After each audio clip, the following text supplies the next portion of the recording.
Poor Waitress paid the bill when the Mafia boss's card failed next day. Her $1 million debt vanished. It was midnight, or maybe 3 in the morning. In Port Vesper, at the Sparrow and Steam, the hours bleed together until they just smell like burnt coffee and mop water. The fluorescent lights hummed a sick, yellow tune over the linoleum, casting long shadows that looked like oil spills. Every joint in my 25-year-old body felt 90. The pain in my lower back wasn't just an ache anymore. It was a constant, dull throb, a metronome counting down the seconds of my double shift. I navigated the damp floor, the thin soles of my shoes sticking slightly with each step in my head. I was running the numbers again. It was a sick habit. Tips from this shift, maybe $48. Rent due in 3 days, $600. The electric bill, $72. And then, the big one, the monster under the bed, in the closet, and sitting on my chest. $1 million. $1 million. The number itself felt fake, like something from a game show. But the stack of letters from the hospital, from the collection agencies that bought the debt after Mom died, was very real. They had warnings printed in red ink, words like immediate and legal action. $1 million for a surgery that hadn't even worked, and I, Mara Delaney, was supposed to pay it by wiping down counters and asking people if they wanted fries with that. The bell over the diner door chimed, a cracked, hollow sound. I didn't look up, just grabbed a menu. "Be right with you," I mumbled, sliding a glass of water onto the counter of booth 4. When I finally turned, the diner had gone quiet. Not just late-night quiet, but wrong quiet. The 2 truckers in the corner had stopped talking. Even the grill cook, Sal, had paused his scraping. They were all looking at the man in the front booth. He wasn't a regular. You don't forget a man like him. He was tall and wore a suit so dark and perfectly tailored it seemed to absorb the weak diner light. He sat with an unnatural stillness, like a statue carved from steel and ice. He wasn't looking at the menu. He was just looking at the tabletop, as if waiting for it to confess something. I grabbed my notepad, my footsteps echoing too loudly in the silence. "What can I get for you?" His eyes lifted. They were dark, assessing, and utterly cold. He ordered a black coffee and the steak and eggs. He didn't waste a word. I scribbled it down, my hand shaking slightly, and fled back to the safety of the kitchen window. He ate his meal the same way he ordered it, with efficient, precise movements, no wasted motion. When he was done, he signaled for the check. I dropped it on his table, trying not to make eye contact. He placed a card on top of the bill. It wasn't a credit card like mine. Thin plastic and half peeled, this was heavy, black metal. It looked expensive and dangerous. I took it to the register. I swiped. The machine, old and grease-caked, beeped loudly. I looked at the tiny screen.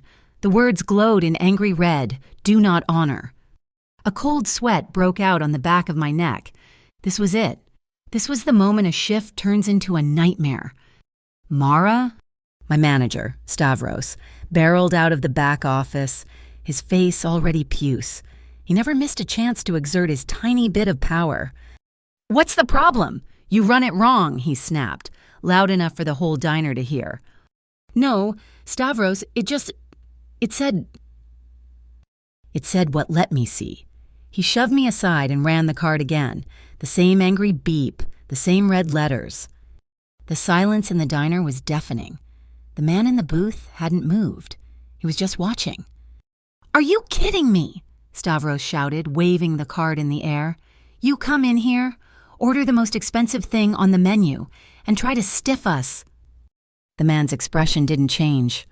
"Stavros, please," I whispered, my face burning. The truckers were openly staring now. I felt like I was pinned to a board. "This is coming out of your pay. Mara, you know the rules. You took the order. You take the hit." This was the rule. It was theft.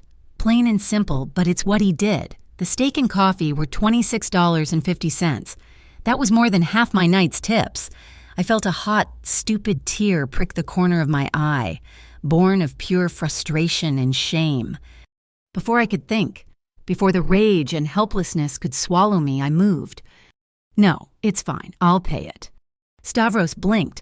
Surprised, I pushed past him, my hands shaking so badly I could barely open my apron pocket. I pulled out the crumpled wad of ones and fives I'd earned. It wasn't enough. I fumbled for my wallet, pulling out my own debit card, the one tied to an account with maybe $90 left in it. "Just run this," I said to Stavros, my voice tight. "For the full amount, $26.50. I refused to look at the man in the booth, but I could feel his gaze on me. It was heavier than the stares from the rest of the diner. Stavros, seeing he'd get his money, grunted and ran my card. It went through. Of course it did. I walked back to the booth to give the man his useless black card. I slapped it on the table. "You're all set," I said, my voice dripping with a sarcasm I couldn't hide. "Have a good night." I turned to walk away. "Thank you." The voice was quiet, deep, with a gravelly edge. It stopped me cold. I turned back. He was looking at me, really looking at me, and for the first time, his face wasn't cold. There was something else there. Not surprise, exactly, more like, recognition. The corner of his mouth twitched, a tiny, almost invisible smirk. It wasn't because of the $26. It was something else. He saw Stavros, the truckers, the greasy diner. He saw me, standing up not for him, but for myself, trying to shield my shift from the petty sharks. He stood up, and he was taller than I thought, looming in the narrow aisle. He buttoned his suit jacket, and for a second the diner felt like it was holding its breath around him. He looked at me one last time. It wasn't just a look, it was a promise, a marker. It said, "I will be back." Then he was gone. The bell chimed, and the diner exhaled.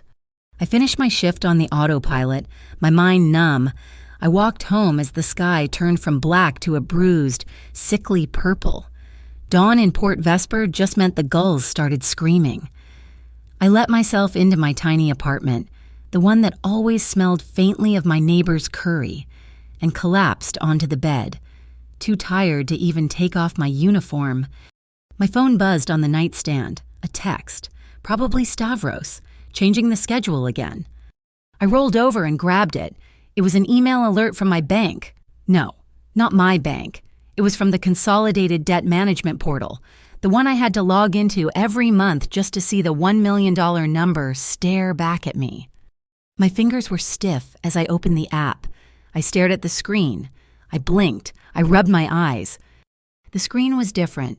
The red past due balance was gone. Instead, there was a single line in bright, cheerful green. Balance $0, status paid in full. My heart stopped. This was a mistake, a glitch. I scrolled down, my thumb shaking. There, at the bottom was a transaction note.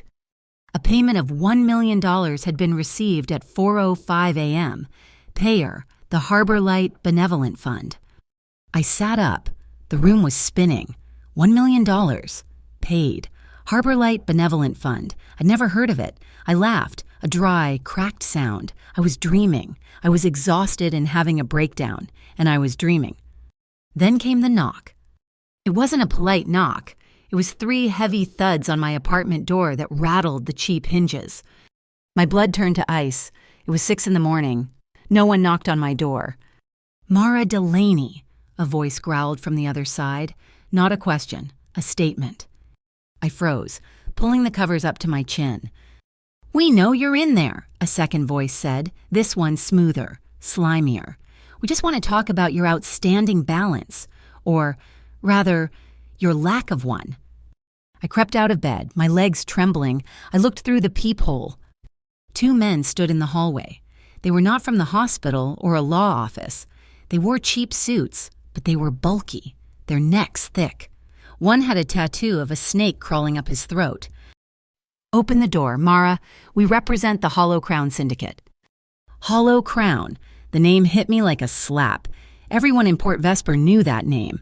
They were loan sharks, enforcers, the bottom feeders who owned everything illicit that wasn't nailed down. I don't know what you're talking about," I stammered, my back pressed against the door. The slimy one laughed. Oh, I think you do. See, that $1 million medical debt that was ours. We bought it for pennies on the dollar, a long-term investment, and you were a very reliable, very scared little asset. He paused, letting the words sink in. And then someone, he continued, his voice dropping, someone decided to pay it off, in one lump sum. That's a breach of our agreement, a contract breakage penalty fee, if you will. My mind flashed to the diner, the cold man, the black card, the look in his eyes. We're very curious, the man said, his voice hardening, why a man like Adrian Cavalieri would suddenly take an interest in a little sparrow's debt. Adrian Cavalieri. The name landed in the room like a grenade. I had never heard it before, but in that instant, I knew it was him, the man from the diner. We don't like people touching our things, the thug growled, and we really don't like people from the harbor playing God. The doorknob rattled violently. This isn't over, Mara. You're involved now. I squeezed my eyes shut, my breath catching in my throat. A word of advice, the slimy voice called as their footsteps began to retreat. Stay away from the harbor men. They drown everyone they touch. I sank to the floor, my phone still clutched in my hand. The screen was still glowing. Paid in full. The man with the steel eyes had freed me from one monster, only to throw me to a pack of wolves. And I knew, with a certainty that chilled me to the bone, that he wasn't done. I didn't go home. Going home meant facing the empty hallway and the memory of those thuds on my door. Instead, I went to work. The Sparrow and Steam was the only other place I had. I showed up 3 hours early for the lunch shift, my uniform rumpled, smelling of the coffee I'd spilled on it in my haste. My hands were still shaking. Stavros gave me a sour look but didn't say anything.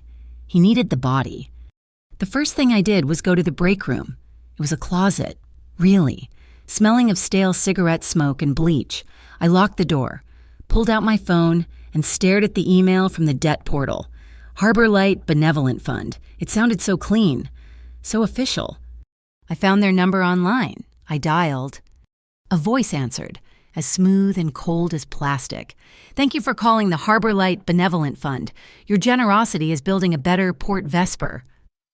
It was a recording, a maze of automated prompts. Press 1 for donations. Press 2 for grant inquiries. There was no option for a mob boss just paid my $1 million debt and now other mobsters want to kill me. I just kept pressing 0, the universal signal for I am desperate and will break your system. Finally, the robotic voice conceded. To access your file, please state your name. Mara Delaney. A beep, a click. Your file has been closed. Status paid in full. This transaction was finalized at 4:05 a.m. The digital signature on the transfer is A.C. A.C. Adrian Cavalieri. The line disconnected. I leaned against the wall, my breath coming fast. He'd signed it. He'd left his initials on it like a vandal tagging a wall. This wasn't just a random act of kindness. It was a message. I spent the next hour on my phone, ignoring the prep work I was supposed to be doing. The Harbor Light Benevolent Fund was a registered charity. Its address was listed as a suite in the Civic Advancement Trust building downtown, a building I'd passed 100 times, a glass and steel tower that pretended to be respectable. I had to go. I had to know. I told Stavros I had a dental emergency, which earned me a threat about my next paycheck, and I ran out of the diner. The lobby of the Civic Advancement Trust was all white marble and dead air. It felt like a mausoleum for money. The directory listed the Harbor Light Fund on the 22nd floor. When the elevator doors opened, there was no reception, just a heavy glass door with the fund's name etched in frosted letters. It was locked. A man cleared his throat behind me. Can I help you? I spun around. He was young, maybe 30. With a fresh haircut and a suit that looked expensive but new. He had a friendly, open face, like a golden retriever who'd learned how to file taxes. I have questions about a payment from the Harbor Light Fund. He gave me a practiced, reassuring smile. I'm Kellen Rourke. I handle some of the legal pro bono work for the trust. He glanced at my diner uniform, his smile tightening just a fraction. The fund is a blind trust. Ma'am, it operates anonymously. They identify needs in the community and they assist. That's all there is to it. But who is a C? I demanded, my voice too loud in the quiet hallway. Who runs it? Kellen's friendly expression didn't falter, but his eyes went flat. You're Mara Delaney. It wasn't a question. The blood drained from my face. You're here because of the medical ledger payment, he said, his voice dropping. Listen to me. You are the recipient of a miracle. A $1 million miracle. You have zero debt. Your life is yours again. The only correct response to this is thank you. And then you walk away. But men came to my apartment, I whispered, hating how weak I sounded. From the hollow crown. Kellen's face went pale. He physically took a step back. I don't know anything about that. I'm just a lawyer for the trust. He was lying. He knew the name. My advice to you, he said, his professional mask slipping, is to stop asking questions. You're trying to look a gift horse in the mouth, but what you don't see is that it's standing in the middle of a war zone. Go home. Forget the name on the file. Just live your life. He turned and walked away, his polished shoes squeaking on the marble, leaving me alone in the sterile, empty hallway. I walked out of the building and into the cold afternoon air, my mind spinning, a miracle in a war zone. I felt a prickle on the back of my neck, the feeling of being watched. I paused at the crosswalk, pretending to check my phone. In the reflection of the glass, I saw it. A dark sedan, parked 50 feet back. It hadn't been there when I went in. 2 men sat inside, bulky shapes, the same car I'd seen in my neighborhood. I couldn't be sure. My heart hammered against my ribs. I turned the corner, quickening my pace. The sedan pulled out from the curb, slowly, keeping pace. I ducked into the alley behind a noodle shop, my back hitting the brick. I was shaking again. I waited. The sedan rolled past the alley entrance, slowed, and then kept going. They were just making sure I knew they were there. I pulled out my phone. My fingers flew. I snapped a picture of the sedan's rear, catching the license plate just before it turned the corner. I sent it to the only person I knew who would understand. My best friend, Neve Calder. My text, Neve. I'm in trouble. Like, real trouble. Can you run this plate? Neve was a sound technician, but her real passion was true crime. She ran a podcast that had maybe 50 listeners, but she had the investigative skills of a bloodhound. Her reply came back in less than a minute, Mara. What did you do? This is a ghost plate registered to a shell corp that dissolved 3 years ago. This is Hollow Crown Syndicate Tech. Where are you? Me at work. Neve, go. Home. Now. Lock your doors. I'm on my way. But I couldn't go home. I had to work. I had $90 in my bank account. Miracles didn't pay the rent. I went back to the Sparrow and Steam. The lunch rush was hell. I spilled coffee, got an order wrong, and earned another lecture from Stavros. I was just surviving, minute to minute, when the bell on the door chimed. The diner went quiet, just like last night. Adrian Cavalieri walked in. In the daylight, he was even more imposing. The sunlight didn't touch the coldness in his eyes. He wore another perfect suit, this one a charcoal gray. He didn't look at anyone. He just walked to the same booth he'd sat in last night. My booth. My legs felt like lead. I grabbed a menu I knew he wouldn't read and walked over. You're back, I said. It came out sounding like an accusation. I am, he said. He looked up, and that assessing gaze pinned me. Black coffee. I went and got the coffee. When I came back, he had placed money on the table, a stack of $100 bills. I counted it without meaning to. $500, more than my paycheck for the whole week. What is this? I asked. A tip, he said, his voice a low rumble, for the inconvenience. I pushed the money back toward him. I don't want it. His eyes narrowed. Everyone wants money. I want the truth. My voice was shaking, but I didn't care. The Harbor Light Fund, A.C., $1 million, the Hollow Crown. You have to tell me what you did. He didn't so much as blink. He just watched me, the silence stretching. I could feel Stavros watching us from the kitchen. Finally, Adrian spoke. So quietly I had to lean in to hear him. I hate owing favors, especially to you. A favor, I hissed. You call that a favor? I've got thugs following me. They came to my apartment. They said I broke a contract. They said your name.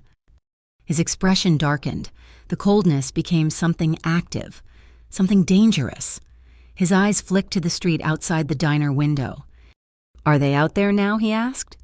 I glanced. The black sedan was parked across the street. My blood ran cold. Yes. He put the $500 back on the table. You will take this, and I will take you home. You are not safe here. I'm not going anywhere with you, I snapped. I'm not getting in your car. I don't want your help. I am not asking. He said, it wasn't a threat. It was a simple statement of fact. No, I said, grabbing my tray like a shield. I don't want to be in your war zone. I'll walk. He considered me for a moment, then, in a move that shocked me, he stood up and threw a few more bills on the table for the coffee. Fine, we walk. He moved past me and out the door. I was so stunned. I just stood there. Stavros was yelling something at me, but I ignored him. I ripped off my apron, threw it on the counter, and ran out the door after him. The cold Port Vesper wind hit me. It smelled of salt and diesel from the harbor.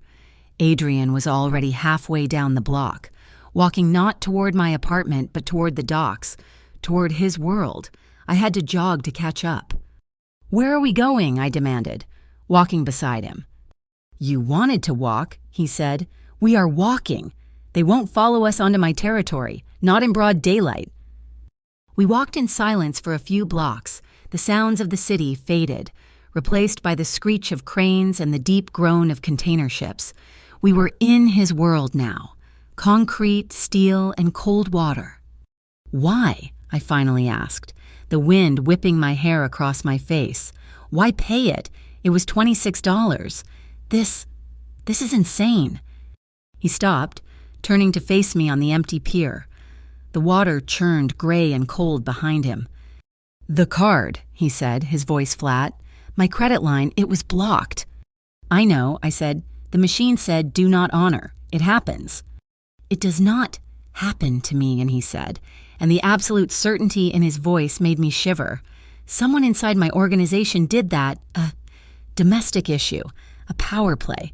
They did it to embarrass me, to make me look weak in a public place. He looked out at the water. They assumed I would not be able to cover a $26 bill. They assumed I would make a scene. They were waiting to see what I would do. I stared at him, the pieces clicking into place, forming a picture I didn't want to see. And then you, he said, turning his gaze back to me, you paid the bill. You took away their leverage. You ruined their test. My breath hitched. I was just trying to save my shift. Stavros was going to take it from my pay. You interrupted a hunt, he said. You walked into a lion's den to save a mouse, and you didn't even know it. And I owed you. The debt was paid. That is all. That is not all, I said, my voice rising. The hollow crown. An unfortunate complication, he said, dismissing it with a wave of his hand. They smelled money, and they are rats. They won't bother you again. They are bothering me now. They're threatening me. He reached into his suit jacket. For a terrifying second, I thought he was pulling out a gun, but it was a small metal card, not a credit card. It was matte black, heavy, and engraved with a single string of numbers. He took my hand. His skin was warm, his grip firm. He closed my fingers around the card. This is my direct number, he said. Not a fund, not a lawyer, me. If you find yourself in real trouble, you call. He let go of my hand. The metal was cold against my palm. Now go home, Mara Delaney, and stay there. He turned and walked away, disappearing into the maze of stacked shipping containers, leaving me alone on the pier with the wind screaming in my ears and $1 million target on my back. I did not go home. Not right away. I went to Neve's. I sat on her couch for 2 hours, watching her run traces on the hollow crown and Adrian Cavalieri. The things she found made my skin crawl. Cavalieri wasn't just a harbor man. He was the harbor. He owned the unions, the shipping, the logistics. He was legitimate. On paper. But under the paper, he was the ocean, dark and deep. Neve pleaded with me to stay. "Mara, crash here, please. They know where you live. This is not a game." But I couldn't. It was my apartment, my life. I couldn't let them scare me out of the one place that was mine. "I have to go back," I insisted, my voice sounding braver than I felt. "I have to lock my door and sleep in my own bed. I'm not going to run." Neve gave me a look that was pure pity. "You already are, Mara. You just haven't started moving your feet." She gave me a can of pepper spray and a personal alarm. I walked the 6 blocks back to my building, my keys clutched in my fist, the pepper spray in my pocket. My apartment was as I left it, quiet, empty. I double-checked the flimsy lock on the window. I wedged a chair under the doorknob. I felt ridiculous. And then I felt terrified. I lay on my bed, fully clothed, the metal card Adrian had given me cold on my nightstand. Sleep didn't come. The building groaned, the pipes hissed, every sound was a threat. And then, at 3:15 in the morning, I heard the real sound. A soft click from the front door, not a knock, the sound of a tool sliding into the lock. My heart didn't just stop. It seized. It became a cold, hard stone in my chest. A metallic scrape, a pop. The chair under the doorknob slid back an inch, its legs scratching the wood floor. They were inside. I didn't scream. I couldn't. My breath was trapped in my throat. I heard 2, maybe 3 people. Soft footsteps on the cheap carpet. They weren't trying to be silent. They just were. "Check the bedroom," a voice whispered. I rolled off the bed. Grabbing my phone and the metal card, I crawled on my hands and knees toward the balcony. "Nothing in the kitchen," another voice said. "She's not here." "Find the papers," the first voice ordered. "The hospital records, the original loan agreements, anything that ties the payment to him. We need to prove the launder." I heard them start to tear my apartment apart, not with violence, but with a chilling efficiency. Drawers being opened and dumped, my mattress being lifted, then dropped with a heavy thump. They were in the living room, focused. I was in the bedroom. The balcony was my only way out. I grabbed my Bluetooth speaker from the nightstand. My hands were shaking so badly I almost dropped it. I turned it on. I connected my phone. I thumbed through my music, found the loudest, most obnoxious song I had, and hit play. The heavy metal blast that erupted from the speaker was deafening. "What the hell was that?" one of them yelled. "In the bedroom, get her." I threw the speaker onto my bed. As they crashed into the bedroom, I slid the balcony door open. The metal screeched. I didn't care. I scrambled over the railing onto the fire escape. The cold air hit me like a slap. I was 4 stories up. The iron rungs were slick with night frost, biting into my bare feet. I heard a window shatter above me. They were leaning out, looking. I didn't look up. I just went down. Half falling, half climbing, my hands raw, my ankles banging against the metal. I hit the alley pavement, a pile of garbage bags breaking my fall. The stench of rotten milk and old newspapers filled my lungs. I ran. I didn't look back. I ran for 2 blocks, my lungs on fire, before I ducked into the shadows of a boarded-up laundromat. My hands were bleeding. I was crying, silent, terrified tears. I pulled out the metal card. My fingers fumbled on the screen of my phone as I dialed the number. It rang once. "Yes," his voice. No introduction, no question. Just that one flat word. They broke in," I gasped, my voice shattering. "They were in my apartment. They were looking for papers. I'm on the street. I ran." "Where are you?" he asked. The line was silent for a beat. "Stay exactly where you are. A black sedan. 3 minutes." The line went dead. I huddled in the doorway, shaking, watching the mouth of the alley. I wasn't just cold. I was frozen, deep in my bones. It wasn't 3 minutes. It was 90 seconds. A long, black sedan, the kind that looks like polished obsidian, slid to a stop at the curb. The back door opened. "Get in, Miss Delaney." The driver was a mountain. He was built like a heavyweight boxer, with a scarred, impassive face and a suit that looked like it was struggling to contain him. He didn't look at me, just watched the street. I scrambled into the back.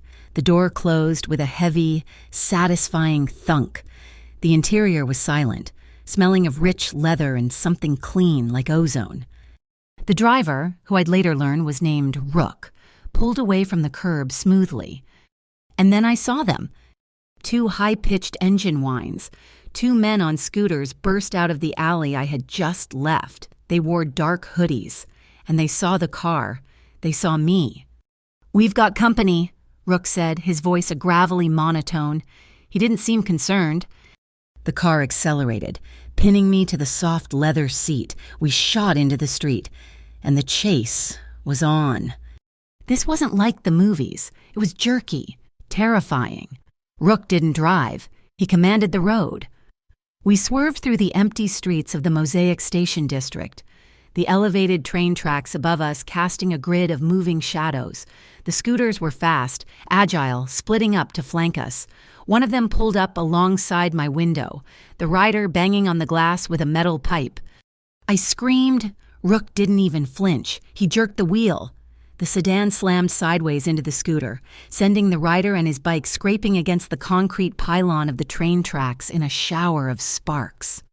The second scooter fell back, but it was still following. We took a hard right, diving into a service tunnel I never knew existed. We emerged into a courtyard surrounded by abandoned buildings. It was a dead end, a graveyard of brick and broken glass. "They're still back there," I whispered, my voice trembling. "Yes," Rook said. He stopped the car in the middle of the courtyard, and suddenly, the courtyard was not empty. From the shadows of a loading dock, 4 men emerged. They were dressed in black tactical gear, moving with the same silent, fluid purpose as the men who had been in my apartment. But these men worked for him. The second scooter skidded to a stop at the entrance of the courtyard. Trapped, the rider looked around, panicked. The 4 men converged. They didn't draw guns. They didn't need to. It was over in seconds. They disarmed the rider and had him zip-tied. One of them, a woman with a long, dark braid, retrieved a gray backpack from the rider. My backpack. The one I kept my important papers in. The one the burglars must have grabbed as they fled. A second car, a dark SUV, pulled up. A man got out. Adrian Cavalieri. He wasn't wearing a suit. He was in dark jeans and a heavy wool peacoat, and he looked more dangerous than he ever had in the diner. He walked over to the man from the scooter, who was now on his knees. Adrian said something too low for me to hear. The man shook his head, terrified. Adrian nodded once to his team. Then he walked to my door and opened it. "Coming," he said. Rook stayed with the car. Adrian led me through a heavy steel door into one of the warehouses. The inside was cavernous, dark and filled with the shapes of strange machinery. It was an old glass-blowing factory. The air smelled like dust and ash. He didn't turn on the main lights. He just led me to a small, clean office in the back. The woman with the braid placed my gray backpack on the desk. "Check it," Adrian ordered. I fumbled with the zipper. It was all there. My mother's old hospital files, the terrifying letters from the collection agencies, my birth certificate, everything. They hadn't just been looking. They had been stealing my identity. "They took everything," I whispered. "They were trying to build a case," Adrian said, his back to me. He was looking at something on the wall. "Proof that my payment was an illegal transaction. They want to tie me to money laundering, to you." "Do you have it?" he asked, turning his head. "Have what?" "The screenshot, the transaction, the email from the portal." I nodded, then pulling out my phone. "Yes, I have a habit. I back up everything." I showed him the screen. The green paid-in-full message, the Harbor Light Benevolent Fund, the A.C. signature. He nodded, satisfied. "Good, you'll need that." He pulled me from the office. "We're not staying here. This place is compromised." We went back out to the sedan. Rook was waiting. We drove for 20 minutes, through a maze of streets, until we were in an upscale neighborhood I didn't recognize. We parked in a clean, subterranean garage. Adrian led me to a service elevator. We went down. A heavy, unmarked steel door slid open, revealing a hallway lit by warm, dim lights. The sound of soft jazz and the low murmur of conversation hit us. We were in a basement, but it felt like the inside of a velvet-lined jewelry box. "The Laureline," he said, "my place. No one will find you here." It was a speakeasy, hidden from the world. Men and women in expensive clothes drank cocktails, their faces obscured by the intimate shadows. As we walked through, the conversations died. People didn't just look at Adrian, they watched him. They moved out of his way. It was fear, yes, but it was more than that. It was the kind of fearful respect you give to a force of nature, the deference you show a hurricane that just happens to be walking past your table. He led me to a back room, through a door marked private. It was a study, no windows, bookshelves, a heavy desk, and a large old map of Port Vesper covering one wall. "You're safe here," he said, locking the door. He walked to the map. It was covered in annotations, in lines and pins. "They were sloppy," he said, more to himself than to me. "The Hollow Crown are just dogs. Someone let them off the leash." He tapped a building on the map, the headquarters of the Hollow Crown Syndicate.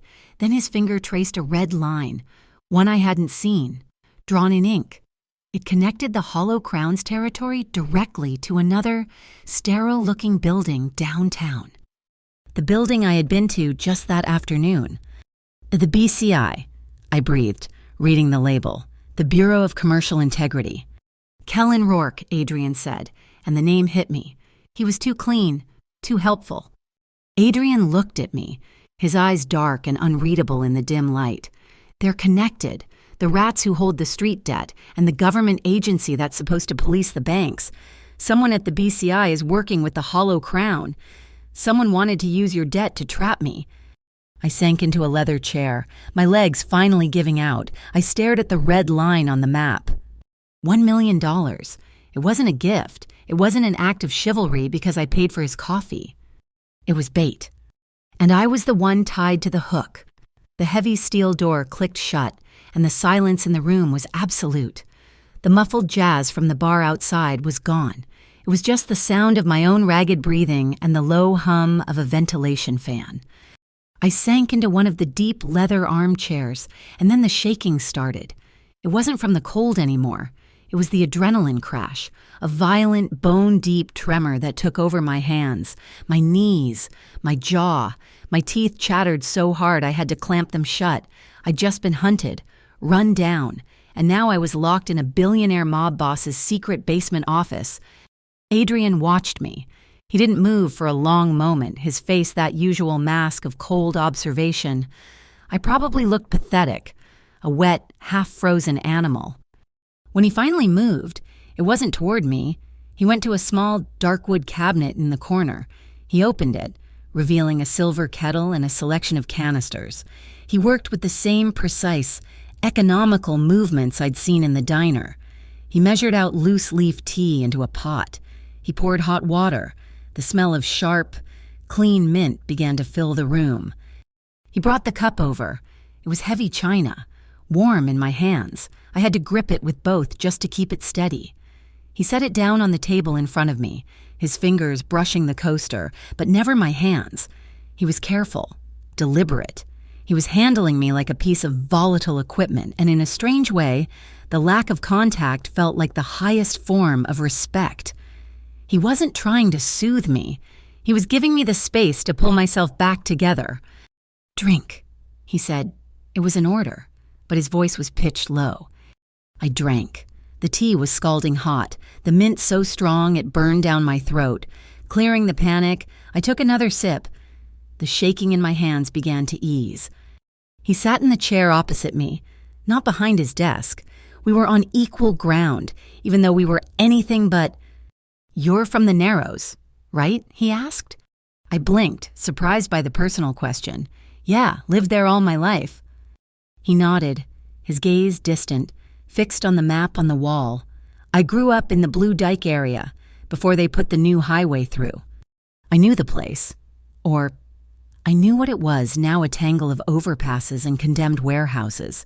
30 years ago, it had been the poorest slice of Port Vesper, poorer than the Narrows. My mother, he said, his voice flat, got sick, an infection, something simple, the kind of thing that costs $100 in antibiotics. He paused. He was still looking at the map, but I knew he wasn't seeing it. The insurance lapsed. My father had missed a payment, just one. By 2 days. They wouldn't cover her. The clinic wouldn't treat her. By the time my father scraped the money together, it was too late. She died. He fell silent. The air in the room felt heavy, charged with his history. She died, he repeated, his voice now a razor's edge. For $100, I was 12. I watched her die, and I watched the system do it. I watched the collectors come to the funeral to try and claim the hospital bill from my father. I swore then that I would never be helpless again, and that I would never let the system crush someone just because they were in its way. He finally looked at me, and for the first time, the coldness was gone. His eyes were raw. $1 million, $100. It's the same, Mara. It's a number on a piece of paper that gives them the right to take your life. I stared at him, the tremor in my hands completely gone, the hot, stupid tears I'd fought in the diner, in my apartment, finally came. They didn't burst, they just welled up and spilled over, silent. My mom, I whispered, my voice thick. It was cancer. She held on for almost 2 years, and the bills they just kept coming. Every test, every bag of fluid, every doctor who walked into the room. And she knew. She was so scared, not of dying, but of leaving me with it. I wiped my face, angry at the tears. The day she died, the last thing she said to me was, "I'm sorry." She was apologizing for the debt, for the $1 million, like it was her fault. Our stories hung in the air between us. They weren't the same. His was forged in poverty and rage. Mine was a quiet story of medical bankruptcy and slow grief. But they rhymed. They both ended with the same crushing, suffocating weight of money. The realization that our lives were just items on a balance sheet for someone else. Adrian's gaze softened. He leaned forward, just slightly. The space between us shrank from a gulf to a breath. I could smell the faint, expensive scent of his wool coat, the mint on his breath. He was so close. He hadn't touched me, but I felt pinned by his attention. He lifted his hand, slowly, as if not to spook me. He didn't touch my face. He didn't wipe my tears. His fingers just hovered near my cheek. My eyes drifted down to his hand, to his wrist. A thin, white line creased his skin, disappearing under the cuff of his perfect shirt, a scar. It wasn't a new scar. It was old. Before I could think, I lifted my own hand, my fingers still raw from the fire escape. I didn't touch his face. I touched the scar. My thumb traced the raised, pale line on his wrist. A shudder went through him. It was almost invisible, but I felt it. His shoulders, which were always held in a state of rigid control, slumped just an inch. He closed his eyes. It was the most vulnerable I had ever seen him, more than his story, more than his anger. It was a surrender. When he opened his eyes, they were dark, and they were looking at my mouth. "Mara," he breathed. It was a question. I didn't answer with words. I leaned in that last inch. The kiss was nothing like I would have imagined. There was no violence in it, no possession, no fire. It was slow, tentative. It was a discovery. His lips were firm, warm, and they just pressed against mine, a quiet statement. I felt him wanting more. I felt the tension in his shoulders as he held himself back. I put my hand on his chest, my fingers curling into the fabric of his coat. I kissed him back, a small, answering pressure, yes. His other hand came up, his fingers sliding into my hair, cupping the back of my head. He tilted my head, deepening the kiss, but it remained slow, warm. It was about comfort and connection, not passion. It was two people who had just shown each other their deepest wounds and were now quietly acknowledging them. And then, just as I felt myself start to lean into him, to finally let go, he pulled back. He rested his forehead against mine. His breath was warm on my skin. "No rush," he whispered, his voice rough. "You're still shaking." I let out a breath I didn't know I was holding. It was right. The adrenaline was gone, but a new kind of tremor had taken its place. He wasn't taking advantage of my fear or my gratitude. He was waiting. He was letting me be in control. I pulled back, and he let me go instantly. We sat there for another minute, the silence different now. It was shared. I turned in my chair and sat sideways, my back against one armrest, looking at a strange glass lamp on his desk. It was an intricate, chaotic sculpture, like a captured jellyfish, that cast swirling shadows on the wall. He turned his own chair, sitting back to back with me, our shoulders almost touching. We just watched the light play on the map. His kindness was the most disorienting thing of all, not the grand gesture of the $1 million, but this, the tea, the story, the respect for my boundaries. It was a non-invasive sort of care, and it made me trust him in a way I hadn't thought possible. My phone, which I'd set on the table, suddenly vibrated. The sound was horribly loud in the quiet room. I flinched. Adrian was instantly alert, the softness gone, the soldier back. I picked it up. It was an email. My stomach dropped. The sender was BCI Port Vesper Annex. The subject inquiry regarding transaction file, 774A. "It's them," I said, my voice hollow. "The Bureau of Commercial Integrity. They want me to come in tomorrow to discuss an unusual transaction related to my consolidated medical account." Adrian was on his feet, moving to stand behind me, reading over my shoulder. I could feel the warmth radiating from his chest, but his presence was all business. "They're moving faster than I thought," he said. "They know you're the key. They're trying to legitimize their trap. They'll get you in a room, they'll show you papers, and they'll get you to sign something that says the payment was illicit. They'll call it witness protection or cooperation." "What do I do?" I looked up at him. I can't go in there."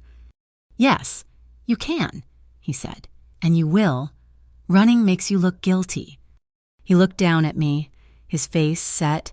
"I'll go with you, as your representative, a security consultant. They can't stop you from having counsel." I thought about it. I thought about Kellen Rourke's false, friendly face. I thought about the men in my apartment, and I thought about Adrian, standing in my way, protecting me, but also using me as bait. I stood up, so I was facing him. He was tall, and I had to look up. "Okay," I said, "I'll go. You can come, but on one condition." He raised an eyebrow. He was not a man who took conditions.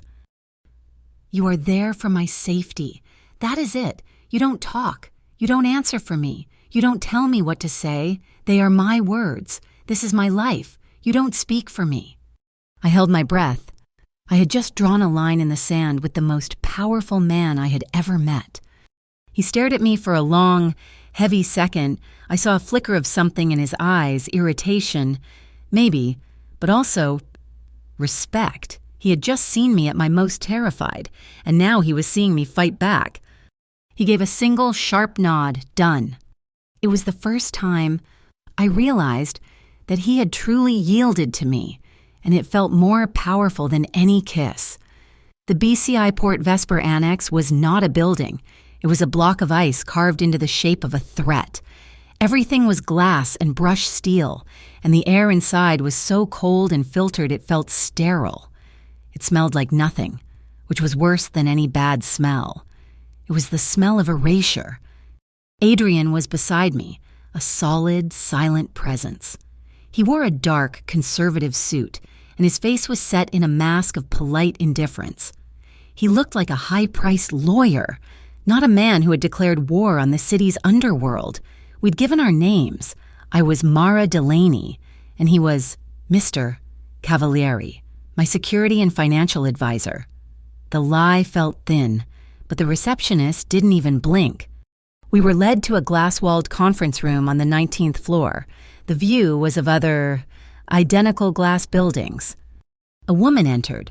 She was in her 50s, with sharp, intelligent eyes and a smile that was perfectly, unnervingly kind.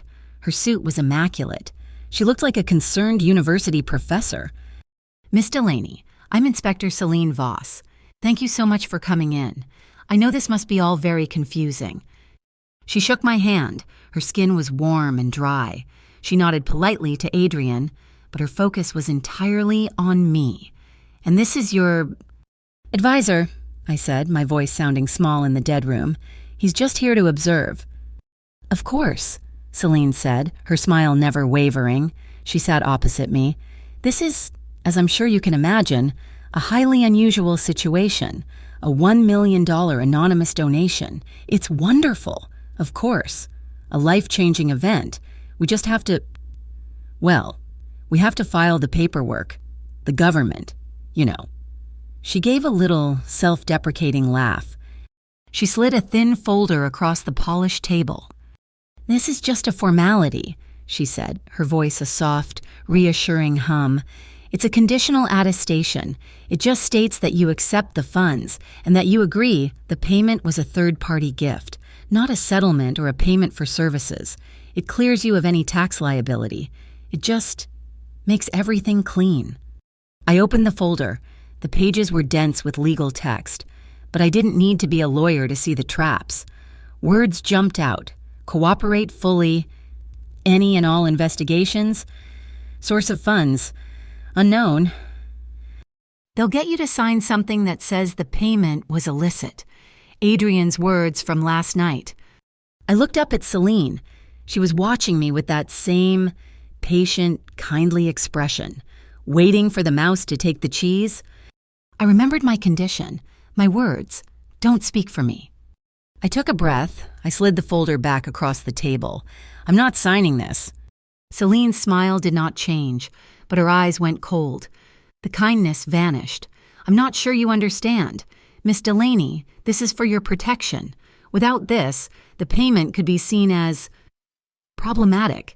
It could be flagged. It could even be seized." "Then let it be seized," I said. The words came out stronger than I felt. "I'm not here to sign anything. I'm here to tell you what I know." Adrian was perfectly still beside me, but I could feel the tension radiating from him.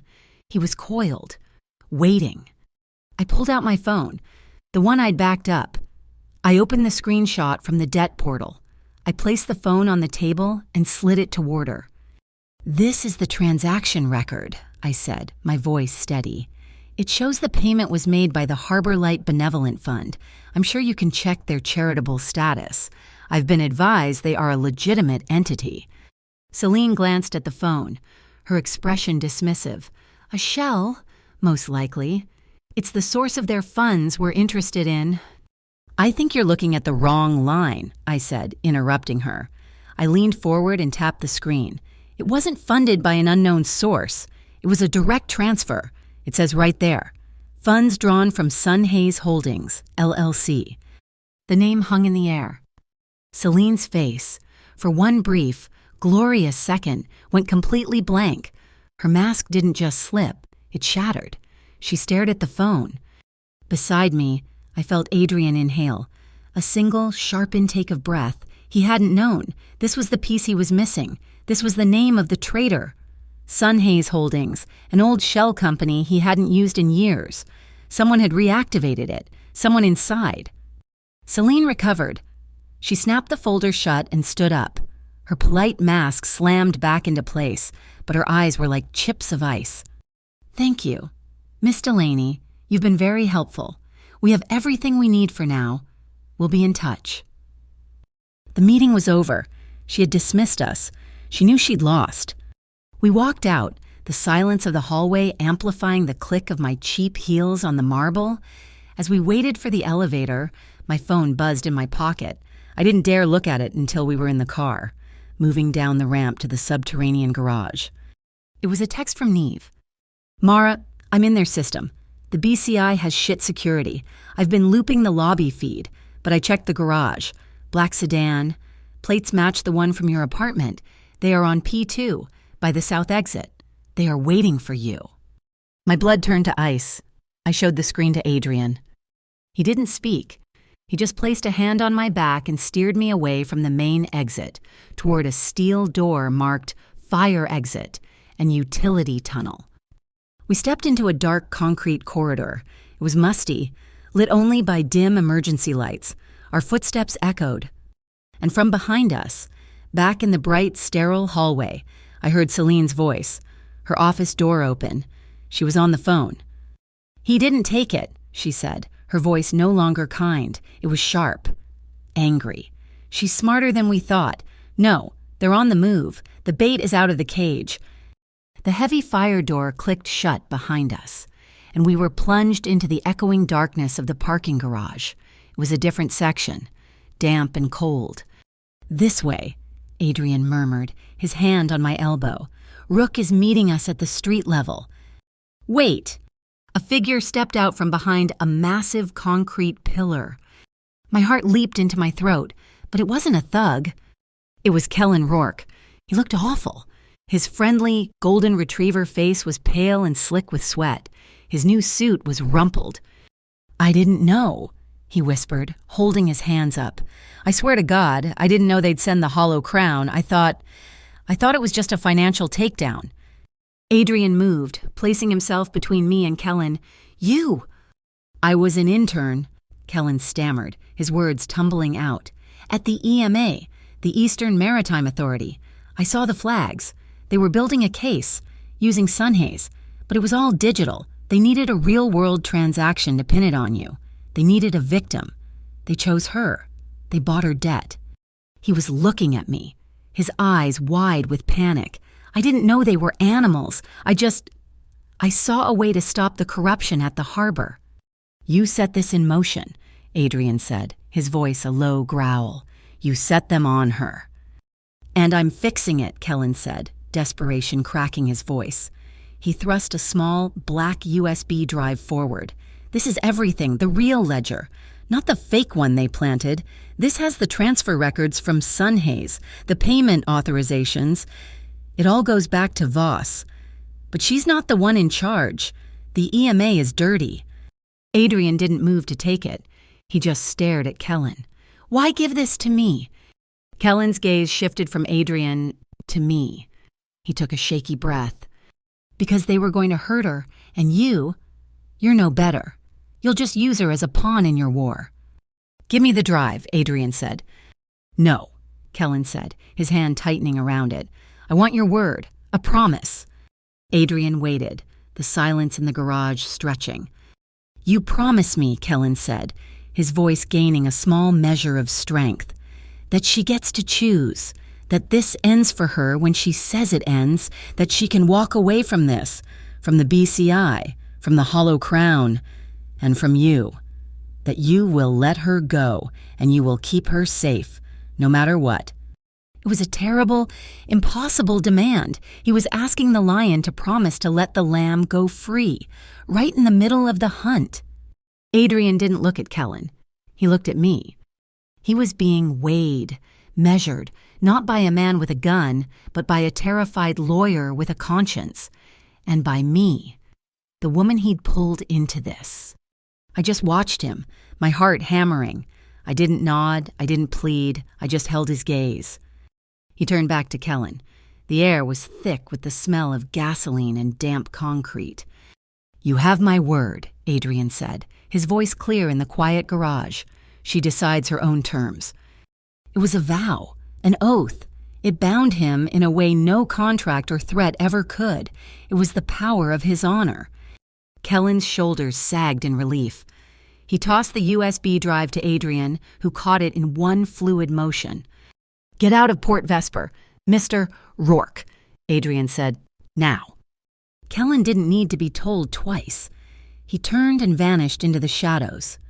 A second later, Rook's sedan slid up to the curb, its engine a deep, silent purr. The back door opened. Adrian opened my door, his face unreadable. I got in, and he slid in beside me, the promise he had just made hanging between us, heavier and more dangerous than any gun. The rain over Emberline Pier was a physical thing. It was a cold, drilling assault that hammered the metal roofs of the container yard, turning the vast, dark space into an ocean of noise and slick, black steel. Warehouse 17 was a cavernous shadow, smelling of rust and the deep, briny smell of the harbor. Adrian stood near the massive open loading bay, a ghost in a dark coat. He was perfectly still, but the air around him crackled. He was a hunter, and he was waiting. He had used the data from Kellen's drive to send a single, encrypted message, broadcasting a fake shipment under the Sunhaze Holdings name, a lure for a very specific rat. He'll come. Adrian had said to me, his voice a low rumble in the car. Silas was always greedy. He won't be able to resist seeing what I'm moving. I was tucked behind a stack of empty pallets, my heart trying to beat its way out of my chest. My orders were simple. Stay here. Do not move. Do not make a sound. Headlights cut through the rain. A dark van, followed by a sleek black sedan, slid to a stop in the yard. The van doors burst open, and 5 men from the hollow crown spilled out, fanning out with practiced, ugly efficiency.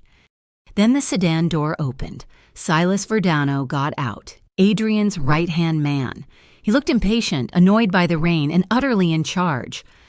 The night exploded. It wasn't one shot. It was a dozen, a sharp, deafening crack, crack, crack that ripped the air apart. Rook and 2 of Adrian's Vector security team opened up from a gantry crane above us. Sparks erupted like fireworks as bullets ricocheted off the containers.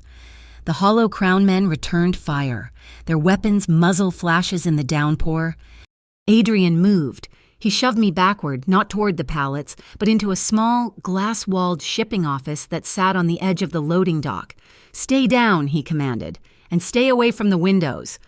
I dropped to the floor, my hands over my head, when the sound was deafening. Glass from the upper windows of the warehouse shattered. Men were yelling. But I couldn't just hide. I crawled to the window that faced the yard. I saw Adrian and Rook moving between the containers, firing with terrifying precision. I saw Silas, no longer arrogant, diving for cover behind his sedan. My hands were shaking, but I thought of Neve. I thought of the BCI. I pulled out my phone. I had to get this. I pressed it against the metal window frame, the steel creating a crude but steady tripod. I hit record. The lens focused through the rain-streaked glass, the microphone picking up the roar of the storm and the sharp pops of gunfire. The fight stalled. A tense, sudden quiet fell, broken only by the relentless rain. "Cavalieri," Silas's voice bow-vectored across the yard. He was crouched behind his car. "This is beneath you. Adrian using your old guard to clean up your new messes." Adrian emerged from behind a massive blue container, his pistol held down at his side. He was soaked, his black coat plastered to him. "You set me up. Silas, the diner, the card." Silas stood up and he laughed. It was a raw, ugly sound. "You got soft. You forgot the rules of this city. You thought you were a businessman. You let that snake at the EMA wrap you in red tape." "You did this," Adrian said. It wasn't a question. "I did it to save you," Silas roared, his voice cracking with rage. "All she wanted was the East Pier, a gesture of goodwill. But you were too proud. You cut her out and she came to me. She was always smarter than you." Adrian's voice was dangerously quiet. Kira, Bellant, Silas screamed the name. "Did you really think she'd just crawl away after you dumped her? The Hollow Crown is hers? You idiot. She's been building it for 5 years, right under your nose. All she wanted was the East Pier. All I had to do was block your card, let her humiliate you at some cheap diner, and then I'd step in, play the savior. We'd cut her in, and you would owe me. You'd be strong again, but you and that $26 waitress. You ruined the whole thing." A single, muffled shot barked from a different direction. Rook, who had been moving to flank Silas, grunted. He stumbled, falling to one knee. He was exposed, caught in the open space between 2 containers. He clutched his arm, blood dark on his sleeve. Silas smiled, raising his gun. I didn't plan, I just moved. I threw open the door of the glass office and ran out into the rain. The world dissolved into noise and cold. Rook, I screamed. Mara, no, Adrian roared. I wasn't a soldier, I was a target, but I was fast. I slid on the wet pavement. Grabbing the back of Rook's heavy vest, I pulled with a surge of adrenaline I didn't know I had. Get up, get back. He was a mountain of a man, but he used my pull as leverage, stumbling back with me, the two of us falling behind the relative safety of the loading dock. You're crazy, kid, he grunted, breathing hard. I looked up. Adrian was staring at me from across the yard. His face was a mask of thunder, but his eyes... I saw a flash of something new, shock, and a fierce, sudden understanding. He saw me. The firefight erupted again. Get inside, Adrian yelled, firing 2 precise shots that forced Silas back into cover. He didn't wait. He crossed the yard in 3 long strides, the rain parting around him. He grabbed my arm, his grip like a steel band, and hauled me deeper into the warehouse, away from the open bay. A hail of bullets pinged off the metal wall just outside. He shoved me against a solid brick wall, part of an old, defunct office. It was the only warm, dry place in the building. He pressed his body against mine, shielding me, his broad shoulders blocking out the world. We were breathing the same air. It was ragged, hot, tasting of rain and cordite. His heart was hammering against my chest, a frantic, powerful rhythm that I felt in my own bones. His jacket was soaked, but the heat pouring off him was like a furnace. You're shaking, he whispered, his voice rough. So are you. I breathed. He looked down at me. The adrenaline of the fight, the fury at Silas, the shock of me running into the gunfire, it was all there in his eyes. He wasn't the cold statue from the diner. He was a storm. His hand, the one that wasn't holding his pistol, came up. His fingers were wet and cold, but his touch was electric. He brushed the dripping hair from my face, his thumb grazing my cheek. His hand slid to the back of my neck, his fingers tangling in my wet hair. He didn't pull me. He just held me. Mara, he breathed. His eyes searched mine. It wasn't a statement. It was a question. May I? I gave him my answer. I rose up on my toes. My hands, which were shaking, came up to his chest, my fingers curling into the wet wool of his coat. His mouth came down on mine. It was not the slow, gentle kiss from the Laureline. This was a claiming.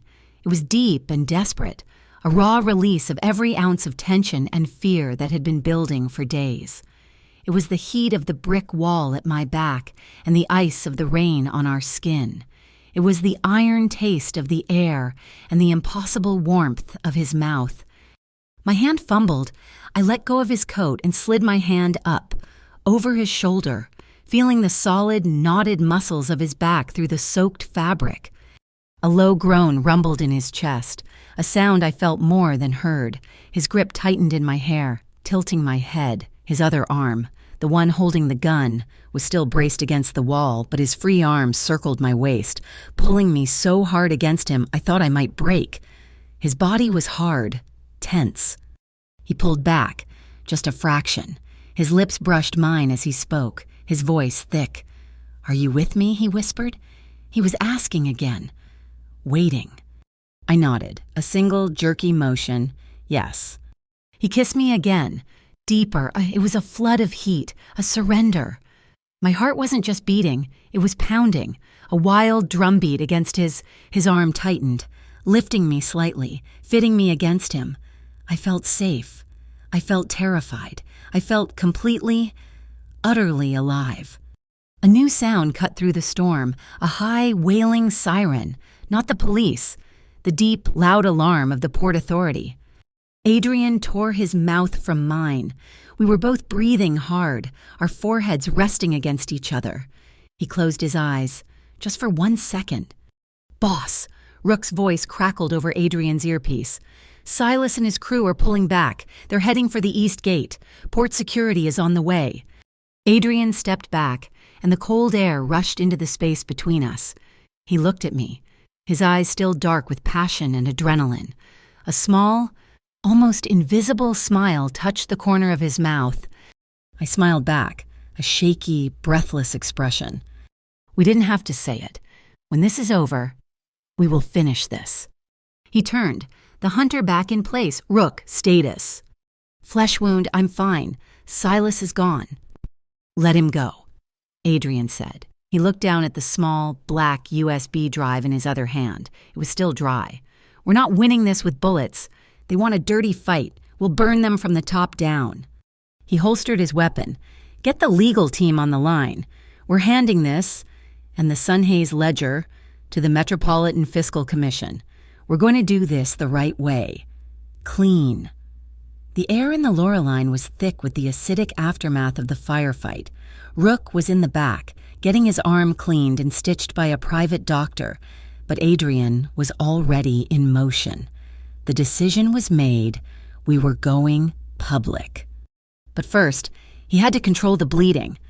I watched from the doorway of the study as he stood by his desk, the phone pressed to his ear. His voice was ice. Kira, he didn't wait for a greeting. Silas is gone. He's yours. I don't care. But he was just a symptom. The disease is the EMA, and they're using your hollow crown as the infection. I am proposing a temporary cessation for the good of the harbor. My workers and yours, they don't deserve to be caught in this. He listened. I watched his free hand, which was resting on the desk, slowly clench into a fist. His knuckles went white. His face, usually so impassive, tightened with a sudden, violent rage that was more terrifying than any shouting. No, he said, his voice flat and final. He didn't slam the phone down. He ended the call with a chilling, deliberate precision. Boss? Rook asked, walking back into the room, his arm now in a tight black sling. Adrian turned, his eyes black. She wants collateral, to guarantee the truce. He looked right at me. She wants the girl. My blood ran cold. I was a thing, a bargaining chip, a piece of property to be traded for a ceasefire. That is not happening, Adrian said, his voice a low growl that vibrated through the room. Ever. The refusal was absolute. It wasn't just protective, it was possessive. He had staked a claim. If she wants a war, he said, turning to his legal team, she'll get one, but we won't fight it in the shadows. We're going to the Metropolitan Fiscal Commission. Tomorrow morning, we are submitting the drive, and we are blowing this open. The room buzzed with energy. His lawyers, 3 men in suits that cost more than my apartment, began strategizing. We'll file an immediate injunction, one said. We'll position Miss Delaney as a victim of financial terrorism. We'll argue that BCI's case is compromised by their links to the Hollow Crown. Miss Delaney will be placed in protective custody. They were talking about me as if I wasn't there.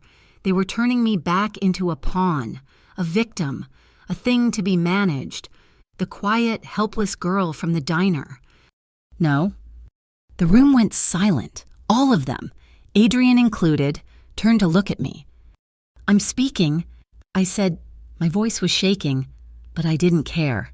At the hearing, you're not going to position me as anything. They didn't just use my debt. They used me. They broke into my home. They put a gun to Rook's head. They tried to kill us. If we are going public, I am the one who tells them why. I am the witness. I looked directly at Adrian. I saw the internal war on his face.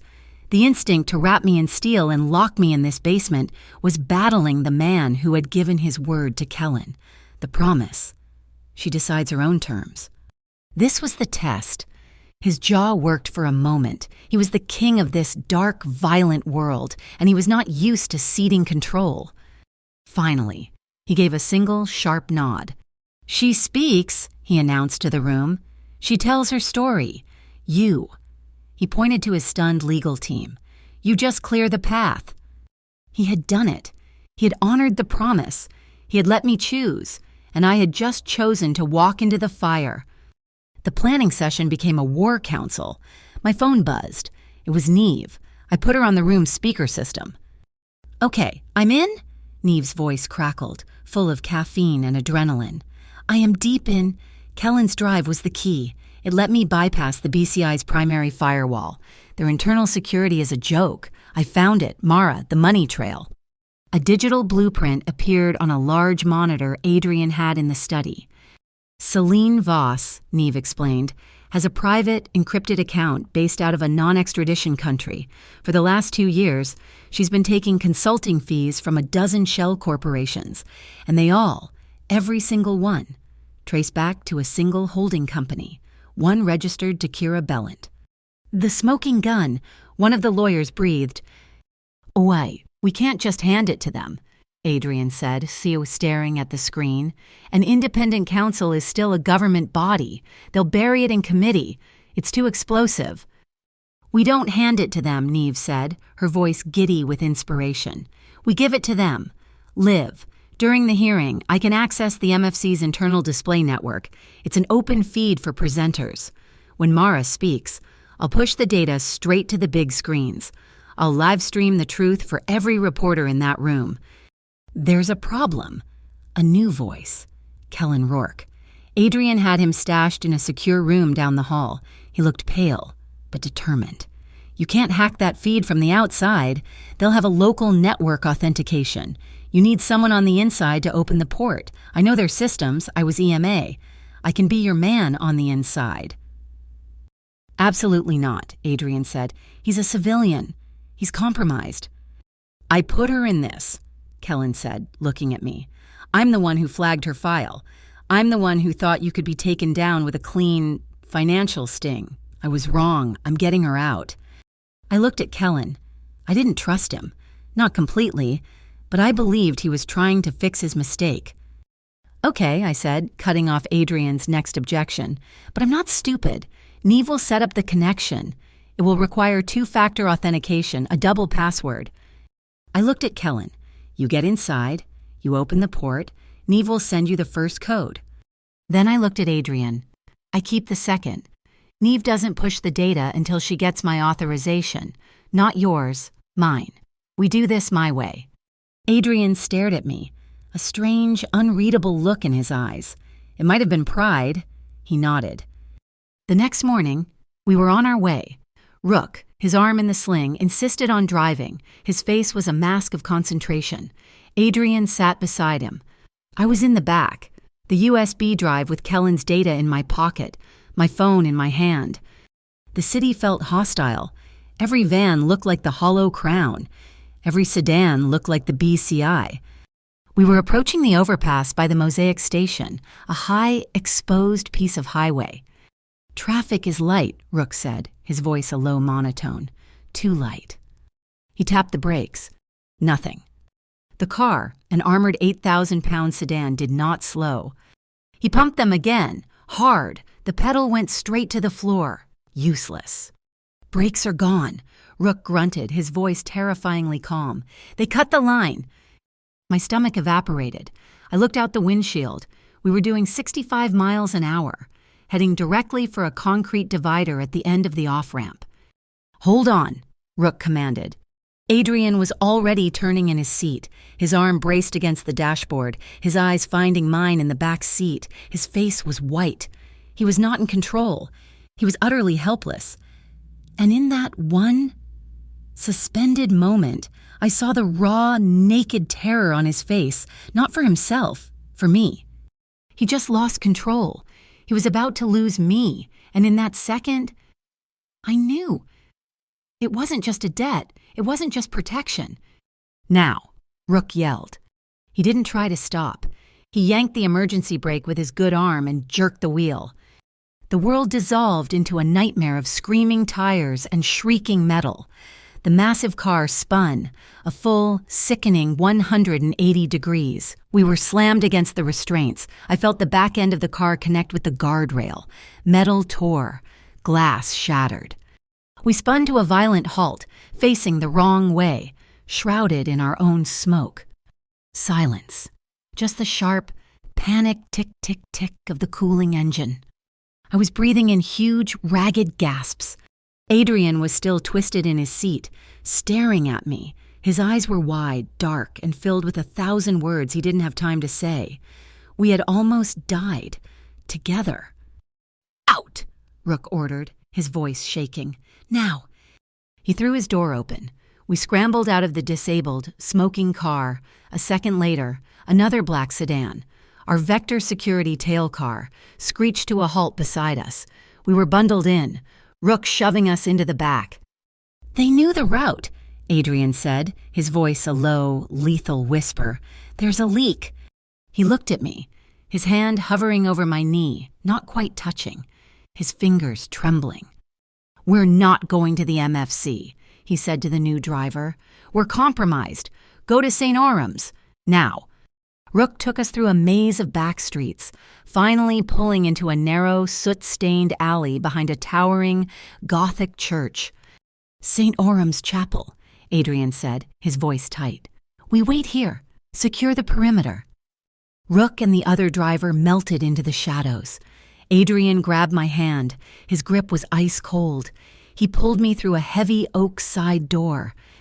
The inside of the chapel was vast, dark and silent. It smelled of old wood, melting beeswax, and the faint, sweet scent of incense. The only light came from the far end of the sanctuary, where a massive iron rack held hundreds of flickering votive candles. Adrian didn't stop. He walked us down the aisle, his footsteps echoing on the cold stone. He let go of my hand, pulled a wad of bills from his pocket, and stuffed them into the donation box. He took a long, thin taper. He lit a single candle, placing it on the highest rack. He just stood there, watching the small flame, his broad shoulders slumped, in the dim, flickering light. The armor of the dawn fell away. He wasn't Adrian Cavalieri. He was just a man. I moved to stand beside him. The warmth from the hundreds of tiny flames kissed my face. "My mother," he said, his voice so quiet it was almost lost in the cavernous silence. "She used to bring me here. She loved the quiet. She said it was the only place in Port Vesper where you couldn't hear the harbor." He watched the flame, his face softening. "After she was gone, I used to come here. I'd light a candle. I'd pretend I was just telling her about my day." "Stupid." "No," I whispered, "not stupid." This was him. This was the 12-year-old boy who had watched the system murder his mother for $100. This was the soft, vulnerable core he protected with all that steel and violence. He turned to look at me, his eyes clear of anger, clear of passion. They were just sad. "I'm sorry I brought this to your door, Mara. I am sorry for all of it." "You didn't," I said. "They did. Kira, Celine, they chose me. You just gave me a way to fight back." He was still holding the unlit taper. I reached out. I put my hand over his, our fingers closing around the thin, warm wax stick together. He looked down at our hands, then back at my face. We stood there for a long time, sharing the silence. The small flame flickering, reflecting in both our eyes. The storm was raging outside the stone walls.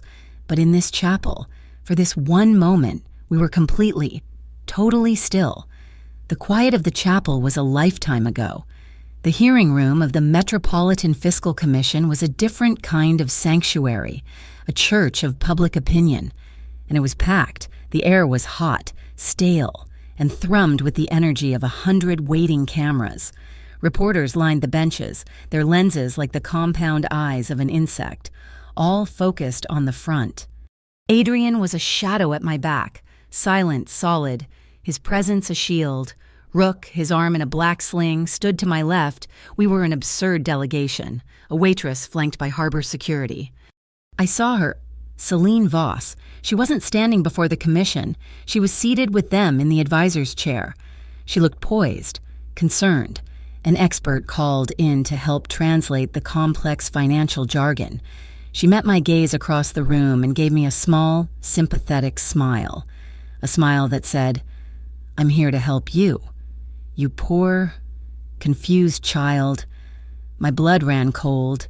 She was the wolf, and she was advising the shepherds. "The commission calls Miss Mara Delaney." My name echoed off the marble walls. I felt Adrian's hand on my back, a brief, steadying pressure, and then it was gone. I walked to the podium.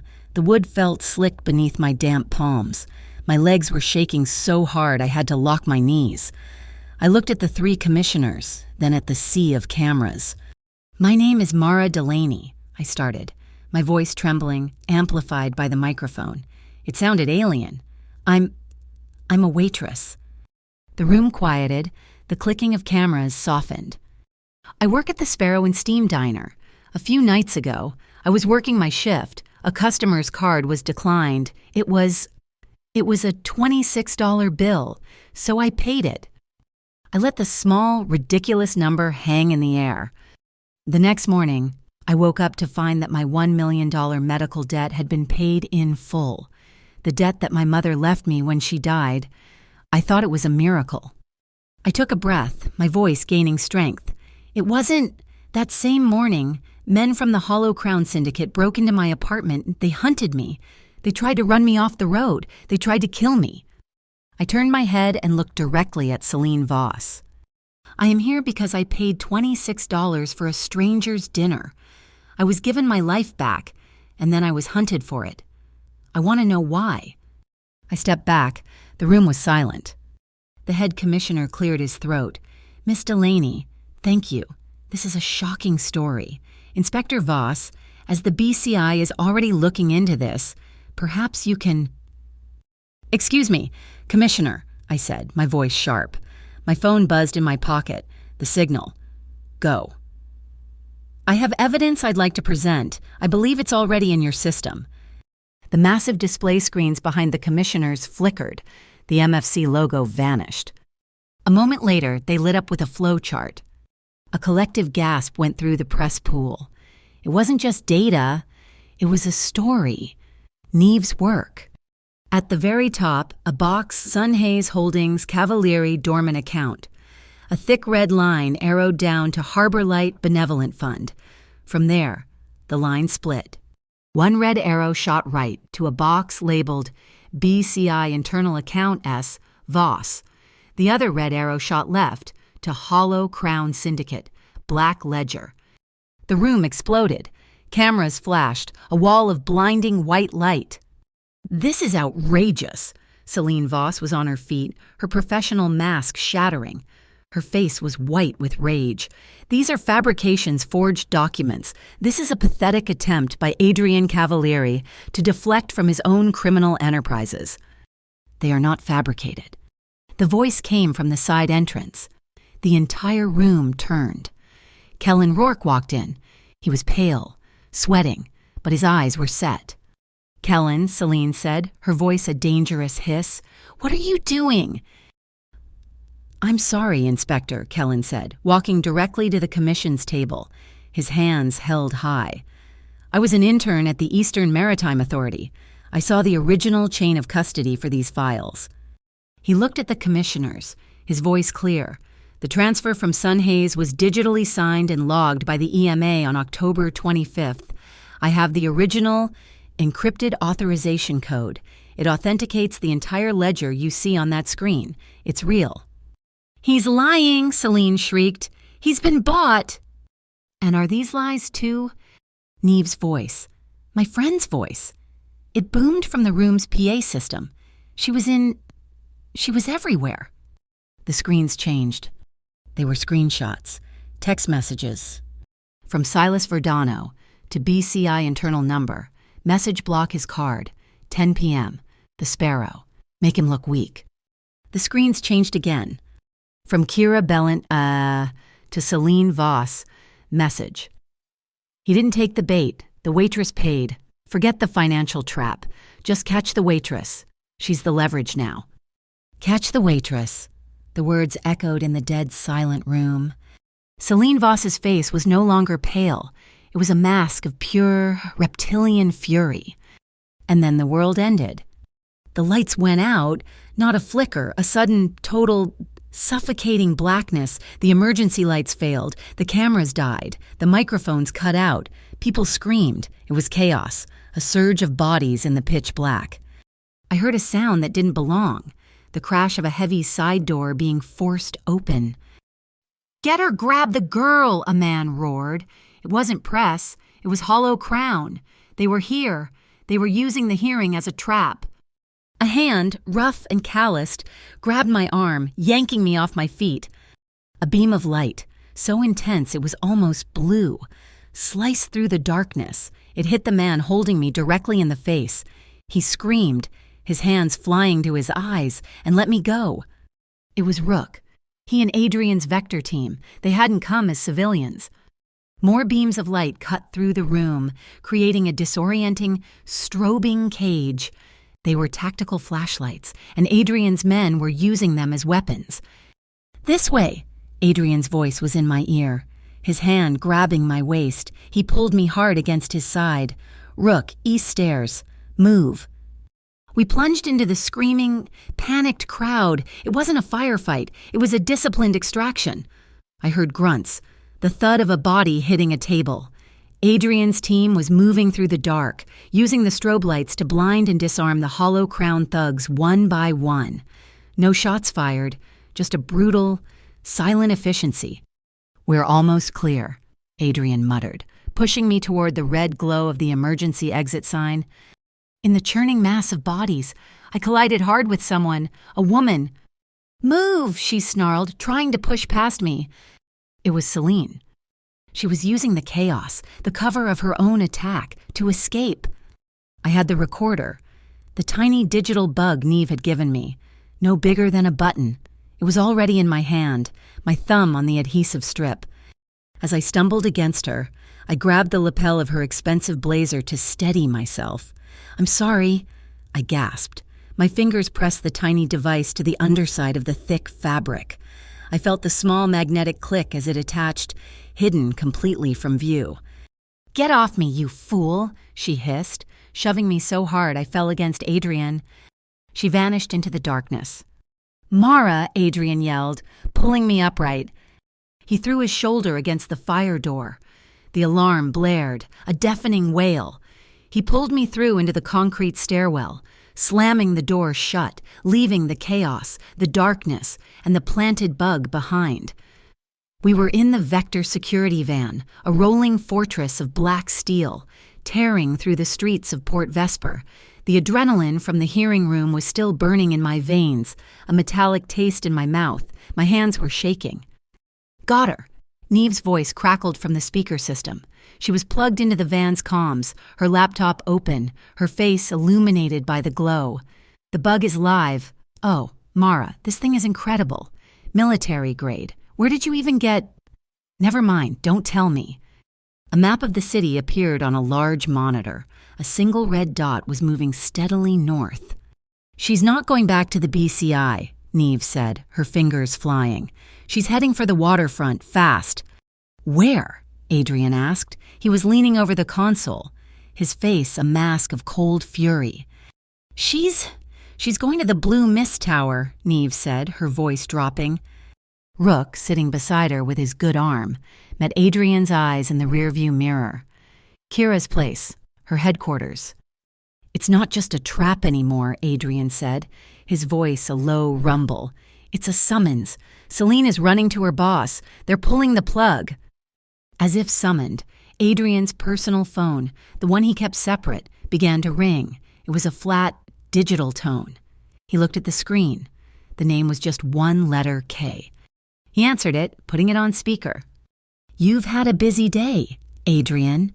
Kira Bellant's voice filled the van. It was smooth, amused, and utterly unbothered. It was the voice of someone who had just turned over the chessboard. "This is over, Kira," Adrian said. "Oh, it's just getting started," she laughed. "You made a mess, darling. You blew up our little arrangement, and now the EMA is scrambling. The commission is screaming. You've brought the whole house down, but I'm offering you a way out. One last deal." The van was silent. We just listened to her voice, the sound of a spider spinning a web. "At the East Pier," she said. "Sign it over to me. Clean, tonight, and I'll give you something in return." "What?" Adrian asked, his voice dead. "I'll make it all go away. Celine, the EMA, the Hollow Crown. I'll even give you Silas. But I need a guarantee, a gesture of good faith. something to hold on to while the ink dries. She paused. I knew what was coming before she said it. "Send me the waitress," Kira said, her voice turning casual, as if discussing cargo. "She's the only loose end. You give me the pier, you give me the girl, and you get to keep the rest of your little kingdom. It's a very generous offer." Adrian said nothing. The silence stretched. 1 second, 5, 10.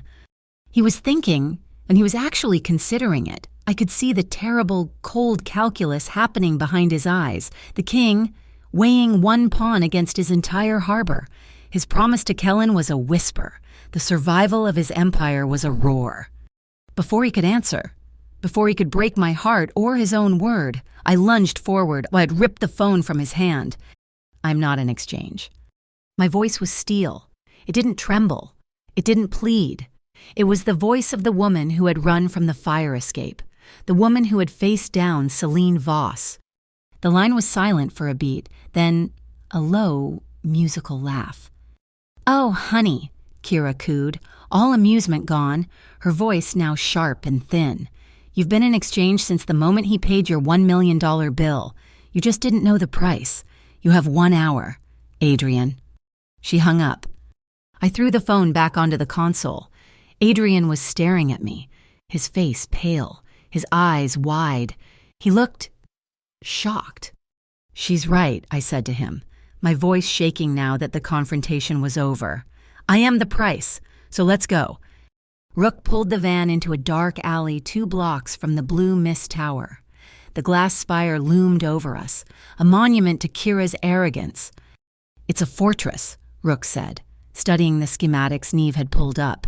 1 public entrance, biometric elevators, private helipad on the roof. "We split," Adrian said, his voice all command. The king was back. "Kellen," he said, looking at the lawyer, who we had picked up from a safe house. "You're with me. We're taking her offer. We're going up the main elevator to negotiate. We keep Kira and Voss busy." Kellen, who looked like he was about to be sick, just nodded, his jaw set. "Rook, Neve," Adrian continued, "you're on tech. I want the security loops blinded. I want the elevators under our control. I want their escape routes cut." "And me?" I asked, cutting him off before he could tell me to stay in the van. He looked at me, a long, hard stare. "I have the bug," I said, holding up my phone, which was still tracking Celine's location. "It's live. She's on the roof, waiting for you. But it's useless unless I can broadcast what she's saying. Neve, can you get me to their tech floor, the internal broadcast hub?" Neve grinned, her fingers flying. "The comm center is on the 52nd floor, just below the roof. I can give you the service elevator. It's all yours." Adrian hated it. I could see the visceral rejection of the idea in every line of his body, but he also knew I was right. This was not a fight he could win with guns. He had to win it with the truth. "Go," he said to me. "But you are a ghost. You are not seen. You are not heard. You get the feed, and you get out." The ascent was the loneliest I have ever been. I was in a dark metal service elevator the size of a closet, with only Neve's voice in my earpiece. "Okay, you're at 52. The door opens into a utility corridor. Go left, 3rd panel on your right, it's unlocked." I pushed the door open. The air was cold, humming with the sound of servers. I found the panel. It was a chaotic nest of wires. "I'm in," I whispered, my phone in my hand, the bug app open. I could hear them. The sound was clear, but buffeted by wind. Kira and Celine were on the helipad, waiting. He'll be here any minute," Kira's voice said. She sounded pleased. "He'll sign the transfer. He's predictable." "And you'll just let him keep the harbor," Celine's voice, smug, arrogant.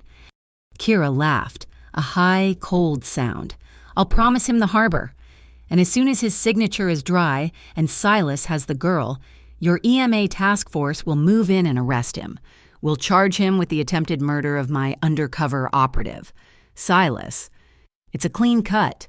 I get the entire waterfront, you get your promotion, and Adrian Cavalieri rots in a federal prison." My blood turned to ice. It was never an exchange. It was an execution. "Neve," I whispered into my own mic, Are you getting this?" "Every single word," Neve whispered back. "The press feed from the MFC is still live. Half the city is still watching the blank screen, waiting. Are you ready to give them a show?" "Do it," I said. "Broadcast everything right now." The elevator on the far side of the roof dinged. Adrian and Kellen stepped out. "Kira," Adrian said, his voice calm, his hands empty. "Adrian, darling," she smiled, spreading her arms. "You came to surrender." "No," he said, his eyes finding Celine, who was standing behind her. "I came to listen." And from a small, weatherproof PA speaker on the wall, Kira's own voice echoed out into the night air. "How, as soon as his signature is dry, your EMA task force will move in." Celine's face collapsed. Kira spun around, her eyes wide, searching for the source. "How?" she snarled. From the shadows near the stairwell, a figure emerged, Silas. His arm was in a sling, but his other hand held a pistol, and it was aimed directly at Adrian's heart. It doesn't matter," Silas spat. "Dead is dead." He fired. I screamed. It happened in an instant. Kellen, the terrified, pencil-pushing lawyer, moved. He didn't dive like a hero. He lunged, a clumsy, desperate shove, pushing Adrian off balance. The bullet, meant for Adrian's chest, tore through Kellen's shoulder. He cried out, a sharp, wet sound, and staggered, clutching the wound. It was the only opening Adrian needed. He didn't hesitate. He moved like a shadow, a blur of violence. He was on Silas. I heard a sharp crack, the sound of Silas's wrist breaking. The gun clattered on the concrete. Adrian spun, sweeping Silas's legs out from under him. Silas crashed to the ground, and in the next second, Adrian had him on his stomach, a knee in his back. Adrian's hand went to the pistol holstered at the small of his back. His face was a mask of pure murder. This was it. This was the man who had betrayed him, who had worked with Kira, who had tried to kill me twice. "Adrian," Kellen gasped, trying to sit up, his face pale with pain. "Don't! The clean path! Your word! Don't!" I watched Adrian, holding my breath. I saw the war in him, the old, brutal code of the harbor fighting with the new. Clean world he claimed he wanted, the king or the citizen. He took one deep, ragged breath. His hand moved away from his gun. He reached inside his jacket and pulled out a set of black zip ties. He cinched Silas's hands behind his back, the plastic zipping shut with a final, vicious sound. "Oh, it's over, Silas," Adrian breathed. The wail of sirens cut through the night. Not just one or two. It was a fleet, the harbor security police. Kira saw it. She wasn't beaten. She was just furious.